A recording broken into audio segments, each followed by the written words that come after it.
बीती विभावरी जागरी अंबर पन घट में डूबो रही तारा घट उषा नागरी खग कुल कुल कुल सा बोल रहा किस लय का अंचल डोल रहा लो यह लतिका भी भर लाई मधु मुकुल नवल रस गागरी अधरों में राग अमंद पिए अलकों में मलयज बंद किए तू अब तक सोई है आली आंखों में भरे विहागरी बीती विभावरी जागरी जागरी बीती विभावरी जागरी तो यहाँ कहने का तात्पर्य है, एक सखी दूसरे सखी को कहती है बीती विभावरी जागरी मतलब बीत गई है, विभावरी मतलब रात, रात बीत गई है, जागरी मतलब जग जाओ,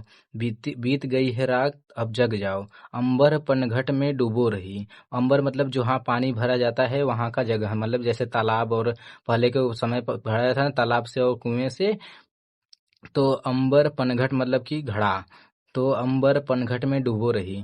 तारा घट उषा नागरी मतलब तारा के समान, घट मतलब घड़ा है तारा के समान, उषा नागरी उषा रूपी सुंदर सुंदर नारी घड़े को भर रही है, तारे रूपी घड़े को भर रही है। और खग कुल कुल सा बोल रहा, खग कुल कुल कुल है, देखिए यहाँ पर अर्थ अलग है। खग माने पक्षी, कुल माने समूह, पक्षियों का समूह, कुल कुल मतलब चिचियाती हैं जो चाय चूचे, इसी को कहते हैं कुल कुल, कलरव करती हैं जो। सा बोल रहा मतलब कि पक्षियों का समूह कलरव कर रहा है। किसलय का अंचल डोल रहा, किसलय मतलब नया पत्ती, नवल पत्ती जो होता है उसका आंचल डोल रहा है। लो यह लतिका भी भर लाई, यह लतिका भी भर लाई, क्या भर लाई? मधु मुकुल, मधु मतलब शहद होता है, मुकुल मतलब नए फूल खिले।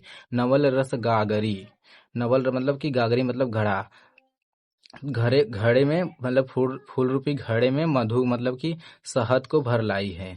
तो आगे हम देख रहे हैं, तो यहाँ पर देखेंगे इसका व्याख्या। अधरों में राग मंद पिए मतलब अपने होठों पर पुराने हैं मदिरे पिए हुए हो। अलकों में मलयज बंद किए, अलक मतलब बाल होता है, अपने बालों में सुगंध बंद किए हो, अभी तक बंद की हो। तू अब तक सोई है आली मतलब अभी तक तू आलस में ही सोई हो। आंखों में भरे विहागरी मतलब अपने आंखों में आलस भरे ही सोई हो। तो इसका व्याख्या देखेंगे अपने बुक से। तो ये है हमारा प्यारा हैंड रिटेन नोट्स, यहाँ पर देखेंगे कैसे लिखेंगे। देखिए गीत है, जयशंकर प्रसाद जी द्वारा लिखा है, लहर से लिया गया है। अब इसका मतलब बीती विभावरी कर देंगे, फिर डैश डैश कर देंगे, विहागरी मतलब पूरा लिखने की जरूरत नहीं है, इतना बहुत है। संदर्भ हेडिंग डालेंगे नीचे ब्लैक पेन से, या तो कोई हाइड कर देंगे इसे। तो लिखेंगे प्रस्तुत पद्यांश हमारी पाठ्य पुस्तक हिंदी के काव्य खंड से लिया गया है, जिसके रचयिता जयशंकर प्रसाद जी हैं। और प्रसंग देख लेंगे, प्रसंग हेडिंग डालेंगे। प्रस्तुत पद्यांश में कवि ने प्रातःकालीन सौंदर्य का वर्णन करते हुए जागरण का संदेश दिया है। और व्याख्या देखेंगे इसका। एक सखी दूसरी सखी से कहती है, हे सखी, रात बीत गई है, अब तो तुम जागो। आकाश रूपी पनघट में आशा रूपी नायिका तारा रूपी घड़े को डुबो रही है, अर्थात सभी नक्षत्र सुबह होते ही आकाश में लीन हो गए हैं। प्रातः काल के आगमन पर पक्षियों के समूह कलरव कर रहे हैं, शीतल मंद हवा चलने से पल्लवों के अचल हिलने लगे हैं, लताएं भी नवीन पराग रूपी रस को युक्त हो गई हैं, परंतु समस्त कलियां पुष्पों को परिवर्तित होकर पराग भर लाई हैं।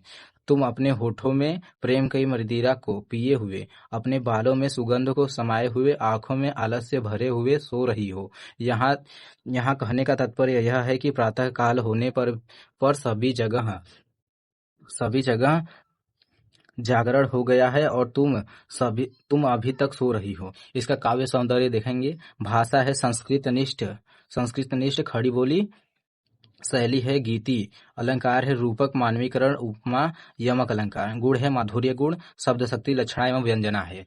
तो आशा करता हूँ कि आप लोगों को एकदम अच्छे से समझ में आया होगा। धन्यवाद। जय हिंद।